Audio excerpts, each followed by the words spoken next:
আসসালামু আলাইকুম। আজকে আবার একটা আমি নতুন ভিডিও নিয়ে আসলাম আপনাদের জন্য। কে কোথায় আছেন, কেমন আছেন? আলহামদুলিল্লাহ আমি ভালো আছি। আশা করি আপনারাও ভালো আছেন। আজকে একটা ইউনিক রেসিপি আপনাদের জন্য নিয়ে আসলাম। আজকে কয়দিন যাবত আমার বাচ্চা খাওয়ার জন্য অনেক অনেক উৎসাহ ছিল তার। এই কারণে তার জন্য আজকে আমার এই রেসিপিটা রান্না করা। দেখতে থাকেন আমি কেমনভাবে রান্না করি। এটা সাধারণত নাম আমি সঠিক জানি না, তবে আমি বললাম হয়তো ডিম ভাপা, এটাকে বলা হয় ডিম ভাপা। যাই হোক, আমি 3টা ডিম একটা বাটিতে ভেঙে নিলাম। নেওয়ার পরে আমি ওখানে লবণ আর গোলমরিচের গুঁড়া দিয়ে ভালোভাবে ঘুটে নিলাম। আর এটাকে আমি রাইস কুকারে একটু পানি বসাইছিলাম, পানিটা ফোটা পর্যন্ত অপেক্ষা করছিলাম। আর এর ভিতরেই আমি ডিমটা ভালোভাবে ঘুটে নিয়েছিলাম। যাই হোক, ডিমটা আমি দিয়ে দিলাম। দেওয়ার পরে আমার ভাপানো হয়ে গেছে। এখন ভাপানোর পরে আমি ছোট ছোট করে এটা পিস করে নিচ্ছি। আপনারা যে যেমনভাবে রান্না করতে পছন্দ করবেন সে সেমনভাবেই পিস করে নেবেন। আমার মনে হলো জিনিসটা ছোটোভাবে রান্না করলেই মশলাটা ভালোভাবে ওর ভিতরে ঢুকতে পারবে।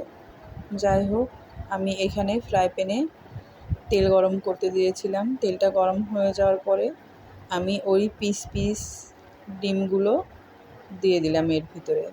আমি একটু লাল লাল করে জিনিসটা ভেজে নিব। ভাজা পর্যন্ত আমি অপেক্ষা করব। দেখতে থাকেন যে আমি কেমনভাবে এটা ভাজি। আমি এপিট ওপিট করে ভালোভাবে ভেজে নেওয়ার পরে আমি এটা উঠাই নিলাম। এখানে দিয়ে দিলাম পেঁয়াজ কুচি আর কাঁচামরিচ কুচি আর তেজপাতা, 2টা তেজপাতা আমি এখানে ছিঁড়ে দিয়ে দিয়েছি। এর সাথে দিয়ে দিলাম আপনার এলাচ, সাদা এলাচগুলো 3 থেকে 4টা দিয়েছি আর গোটা জিরা দিয়েছি। এখন এটা আমি ভালোভাবে ব্রাউন কালার না আসা পর্যন্ত ভাজতে থাকবো। একটু তেল বেশি করে দিবেন, তাহলে দেখতে ভালো লাগবে। আমি এটা ভালোভাবে নাড়াচাড়া করে এটা ভেজে নেব। ভেজে নেওয়ার পরে আমি ধীরে ধীরে সব মশলাগুলো এর সাথে অ্যাড করতে থাকবো। দেখতে থাকেন যে আমি মশলাগুলো কি মশলা দিয়ে এর ভিতরে। প্রথমে দিয়ে দিলাম আমি আদা বাটা, রসুন বাটা, তারপরে দিয়ে দিলাম পেঁয়াজ বাটা, তারপরে এখানে গোড়া মশলাগুলো ধীরে ধীরে অ্যাড করব। হালকাভাবে একটু পানি দিয়ে নিলাম যেন মশলাটা পুড়ে না যায়। এখানে দিলাম আপনার ধনিয়া গুঁড়া, জিরা গুঁড়া, মরিচের গুঁড়া, হলুদের গুঁড়া আর রাঁধুনি গরম মশলার গুঁড়া আর পর্যাপ্ত পরিমাণ লবণ।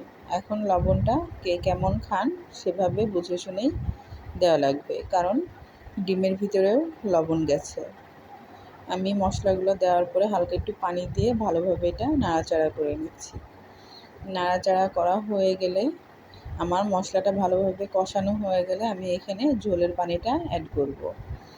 ঝোলের পানিটা দেওয়ার পরে এই যে আমার ঘরে টমেটো ছিল না, এখানে কাঁচা টমেটো কিংবা পাকা টমেটো দিলেই ভালো একটা স্বাদ আসতো খেতে, কিন্তু আমার ঘরে টমেটো ছিল না বলেই আমি টমেটোর পরিবর্তে দিয়ে দিলাম সস। টমেটো সস দিয়ে দিয়েছি। দেওয়ার পরে আমি দিয়ে দিলাম আপনার সেই ডিম ভাজাগুলো দেওয়ার পরে আমি ভালোভাবে একটু নাড়াচাড়া করে কষাই নিয়ে এখানে আমি ঝোলের পানি দিয়ে দিলাম। এখন ঝোলের পানি দেওয়ার পরে ফোটা পর্যন্ত অপেক্ষা করব। যে আমার ফোটা হয়ে গেলে আমি এখানে দিয়ে দিলাম ধনেপাতাটা না দিলে তরকারিটার স্বাদটা খুব একটা ভালো আসবে না, কিন্তু ধনেপাতাটা দিলে তরকারির স্বাদটা অন্যরকম আসে। আমার কথা বলতে বলতে যাই হোক আমার হয়ে গেল রান্নাটা দেখতেই পাচ্ছেন অনেক অনেক সুন্দর হয়েছে। যেমন দেখতে সুন্দর হয়েছে তেমন খেতেও সুন্দর হয়েছে। আপনার বাসায় ট্রাই করে দেখতে পারেন যে রান্নাটা কেমন স্বাদের। এটা ভাত, পোলাও, খিচুড়ি সব সাথেই খাওয়ার প্রযোজ্য। যাই হোক, কথা বলতে বলতে আমার রান্না শেষ। আল্লাহ হাফেজ।